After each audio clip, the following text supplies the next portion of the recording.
Nation will be yes. I do agree with you. I pray to you. Please, pardon me.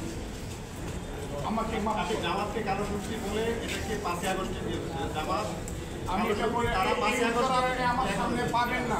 তাহলে কি আপনি বলছেন যে আপনার যে বক্তব্যটা সামাজিক যোগাযোগ মাধ্যমে ভাইরাল হয়েছে সেটা ভুল? কোনো ভাইরাল হয় নাই। এটা ইউটিউবে অনেক কিছু করা যায়, কথাটা বুঝেন। আমার সমস্ত বক্তব্যটা আপনারা দিতে পারেন, সমস্ত বক্তব্যটা আপনারা দিতে পারেন। ওই 2 লাইন দিয়া ওই নিচে হেডিং দিয়া ফজলুর রহমান বলেছে ইউনুসকে দেশ থেকে এগুলা তো হইতেছে এই দেশে। এই বক্তব্যটা আমার টোটাল বক্তব্য কোথায় কখন দিয়েছি বলেন। যদি আমি অন্যায় করে থাকি, দেশের বিরুদ্ধে বা দলের বিরুদ্ধে বক্তৃতা করে থাকি, এটা আমি দল কিন্তু ওকে ওকে আচ্ছা আমি এক লাইনে যদি আপনার বক্তব্যটা বুঝে থাকি, আপনি বলেছেন এরকম কোনো বক্তব্য আপনি দেননি, আর একই সাথে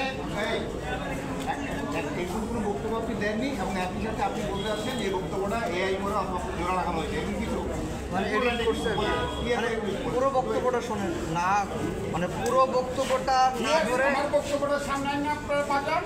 যদি আমার কোনো ভুল হয়ে থাকে, কেউ হয়ে থাকে, আমাকে বুঝাইতে পারেন এখানে আপনি ভুল করছেন, তাইলে আমি সঙ্গে সঙ্গে হাত ধরে ওকে।